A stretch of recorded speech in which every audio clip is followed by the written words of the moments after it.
আপনি যদি একজন মহিলা হয়ে থাকেন সেক্ষেত্রে আপনার জন্য অত্যন্ত সুখবর আমরা আজকের এই ভিডিওতে আপনাকে দিতে চলেছি এবং খুবই গুরুত্বপূর্ণ একটা তথ্য আপনার সামনে পেশ হতে চলেছে যদি আপনি একজন মহিলা হয়ে থাকেন।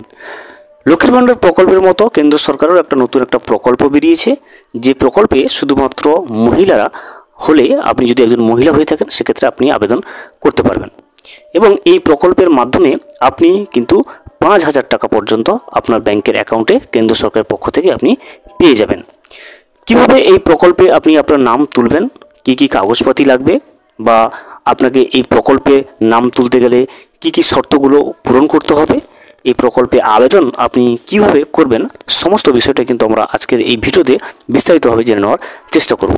এই প্রকল্পে যদি আপনি নাম তুলতে পারেন সেক্ষেত্রে আপনার কি কি ক্রাইটেরিয়া বা শর্তগুলো পূরণ করতে হবে এবং কত টাকা করে আপনি পাবেন এই প্রকল্পে নাম তোলার পরে পুজোর আগে যেটা দেওয়া হচ্ছে কেন্দ্র সরকারের পক্ষ থেকে। যদি আপনি একজন মহিলা হয়ে থাকেন সেক্ষেত্রে আপনি কিন্তু এই টাকাটা পেতে পারবেন। টোটালি কিন্তু সর্বমোট 5,000 টাকা পর্যন্ত আপনি সরাসরি ব্যাংকের অ্যাকাউন্টে পেয়ে যেতে পারবেন এই প্রকল্পের মাধ্যমে, যেটা প্রত্যেকটা মহিলাদেরকে কিন্তু কেন্দ্র সরকারের পক্ষ থেকে দেওয়া হচ্ছে। 3টে কিস্তিতে টোটাল 5,000 টাকা করে দেওয়া হবে। প্রথম 2টো কিস্তিতে 2,000 করে এবং পরের কিস্তিতে কিন্তু 1,000 টাকা করে, অর্থাৎ সর্বমোট 5,000 টাকা কিন্তু আপনি পেয়ে যেতে পারেন এই প্রকল্পের মাধ্যমে যদি আপনি একজন মহিলা হয়ে থাকেন। এই প্রকল্পটার নাম কি এবং সেখানে আপনি আপনার নাম তুলবে কিনা বা তোলার জন্য আপনি যোগ্য কিনা, অর্থাৎ আপনি শর্তগুলো পূরণ করছেন কিনা সেই প্রকল্পের মাধ্যমে নাম তুলতে গেলে কি কি শর্ত রয়েছে, কিভাবে আপনার নামগুলো তুলবেন, সমস্ত বিষয়টা কিন্তু আমরা আজকের এই ভিডিওতে বিস্তারিতভাবে জেনে নেওয়ার চেষ্টা করব। ভিডিওটি বিস্তারিতভাবে দেখে নেওয়ার আগে ছোট্ট একটা অনুরোধ, যদি চ্যানেলে নতুন হয়ে থাকেন অবশ্যই চ্যানেলটা সাবস্ক্রাইব করে রাখবেন এবং নোটিফিকেশনটা অল করে রাখবেন এই ধরনের সমস্ত আপডেট সবার আগে পাওয়ার জন্য। চলুন আজকের আপডেটটা আমরা বিস্তারিতভাবে দেখে নিই। পুজোর আগে মহিলাদের জন্য বড় চমক রয়েছে। কেন্দ্র সরকারের পক্ষ থেকে মহিলারা পাবে 2,000 এবং 1,000 টাকা করে। লক্ষ্মীর ভাণ্ডার প্রকল্পের পর এবার কেন্দ্র সরকারের প্রকল্পেও মহিলাদের জন্য দুর্দান্ত উপহার রয়েছে। কেন্দ্র সরকারের এই প্রকল্পে এবার মহিলারা 2,000 টাকা ও 1,000 টাকা করে কিস্তিতে কিস্তিতে পাবে। আগে থেকে এই রাজ্যের মহিলারা লক্ষ্মীর ভাণ্ডার প্রকল্পের মাধ্যমে 1,000 টাকা এবং 1,200 টাকা করে পাচ্ছে, সেটা আমরা প্রত্যেকেই জানি। জেনারেল হলে 1,000 টাকা এবং SC ST হলে কিন্তু 1,200 টাকা করে পাচ্ছে। রাজ্য সরকারের পক্ষ থেকে মহিলাদের ব্যাংকে মাসে এই টাকা দেওয়া হচ্ছে। এরই পাশাপাশি কেন্দ্র সরকারের পক্ষ থেকেও মহিলারা এই 2,000 টাকা এবং 1,000 টাকা করে পাবে। কেন্দ্র সরকার ও রাজ্য সরকার উভয়ই বিভিন্ন রকম জনকল্যাণমূলক প্রকল্প শুরু করেছে, যার মাধ্যমে মহিলাদের জন্য বিশেষ এই প্রকল্প আনা হয়েছে। এর মাধ্যমে শুধুমাত্র মহিলাদেরকেই টাকা দেওয়া হবে।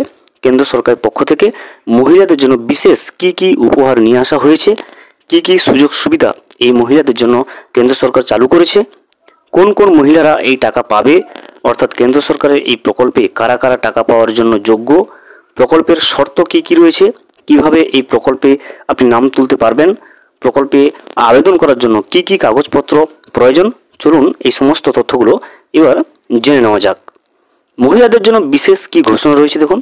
কেন্দ্র সরকার মহিলাদেরকে আর্থিকভাবে এগিয়ে নিয়ে যেতে বিভিন্ন রকম পদক্ষেপ আগেও কিন্তু নিয়েছে, যার মাধ্যমে তাদের নানান ক্ষেত্রে সরকারি সহায়তা দেওয়া হয়। সরকারের এই প্রকল্পটিও এরকমই একটি আর্থিক সহায়তা প্রকল্প। এর মাধ্যমে মহিলাদের আলাদা আলাদা কিস্তিতে 2,000 টাকা এবং 1,000 টাকা করে দেওয়া হবে। জানা যাচ্ছে এক্ষেত্রে যে সমস্ত মহিলাদের নাম লক্ষ্মীর ভাণ্ডার প্রকল্পে রয়েছে তারাও এই প্রকল্পের সুবিধা কিন্তু নিতে পারবে, অর্থাৎ দুটো প্রকল্পের সুবিধা তারা একসাথে পাবে। কি কি কাগজপাতি প্রয়োজন হবে দেখুন এই প্রকল্পে নাম তুলতে গেলে। এই প্রকল্পে আবেদন করার জন্য আবেদনকারীকে অবশ্যই বেশ কয়েকটি ডকুমেন্টস রেডি করতে হবে, যেগুলো নিচে দেওয়া হলো দেখুন। আবেদনকারী আধার কার্ড অবশ্যই প্রয়োজন হবে, এছাড়া ভোটার কার্ড, স্থায়ী বাসিন্দার প্রমাণপত্র, আবেদনকারী ব্যাংকের পাসবই এবং আবেদনকারীর সদ্যজাত বাচ্চার জন্ম শংসাপত্র। অর্থাৎ এই প্রকল্পে আবেদন করতে গেলে অবশ্যই আবেদনকারীকে সদ্যজাত বাচ্চার জন্ম দেওয়া হতে হবে, গর্ভধারী হতে হবে। প্রকল্পের শর্ত ও নিয়মাবলী কী কী দেওয়া রয়েছে দেখুন। অন্যান্য সমস্ত প্রকল্পের মতো এই প্রকল্পেরও বেশ কিছু নিয়ম ও শর্ত রয়েছে। যে সমস্ত মহিলারা এই শর্তের মধ্যে পড়বে তারাই এই প্রকল্পটির সুবিধা নিতে পারবে। এক্ষেত্রে আবেদনকারী মহিলাকে পশ্চিমবঙ্গ সহ সারা ভারতবর্ষের যে কোনো একটি রাজ্যের স্থায়ী বাসিন্দা হতে হবে। অর্থাৎ ভারতবর্ষের যে কোনো রাজ্যের স্থায়ী বাসিন্দা ওই মহিলাকে হতে হবে, তবে গিয়ে আবেদন করতে পারবে। আবেদনকারীকে একজন সদ্যজাত সন্তান থাকতে হবে, অর্থাৎ আবেদনকারী যেন একটা সদ্যজাত সন্তান অবশ্যই থাকে। এই প্রকল্পের মাধ্যমে গ্রাম এবং শহরে আলাদা আলাদা অর্থরাশি প্রদান করা হয়। উপভোক্তাদের ব্যাংকের 5,000 টাকা করে আলাদা আলাদা কিস্তিতে টাকাটা ভাগ করে দেওয়া হয়। তাই এক্ষেত্রে দুটো কিস্তিতে 2,000 এবং একটা কিস্তিতে 1,000 টাকা করে এই মহিলারা পাবে। দেখতে পাচ্ছেন প্রথম দুটো কিস্তিতে 2,000 টাকা করে এবং শেষের কিস্তিতে কিন্তু 1,000 টাকা করে এই সমস্ত মহিলারা পাবে। তো অবশ্যই আপনি যদি একজন মহিলা হয়ে থাকেন এবং সদ্যজাত সন্তান আপনার থেকে থাকে, অবশ্যই আপনি এই প্রকল্পের মাধ্যমে আপনার প্রয়োজনীয় ডকুমেন্টসগুলো নিয়ে আপনার নামটা নথিভুক্ত করে নিতে পারবেন। ভিডিওটি সম্পূর্ণভাবে দেখার জন্য অসংখ্য ধন্যবাদ। এখনও পর্যন্ত যদি চ্যানেলে নতুন হয়ে থাকেন এবং সাবস্ক্রাইব না করে থাকেন, অনুগ্রহ করে চ্যানেলটা সাবস্ক্রাইব করে পাশে থাকবেন।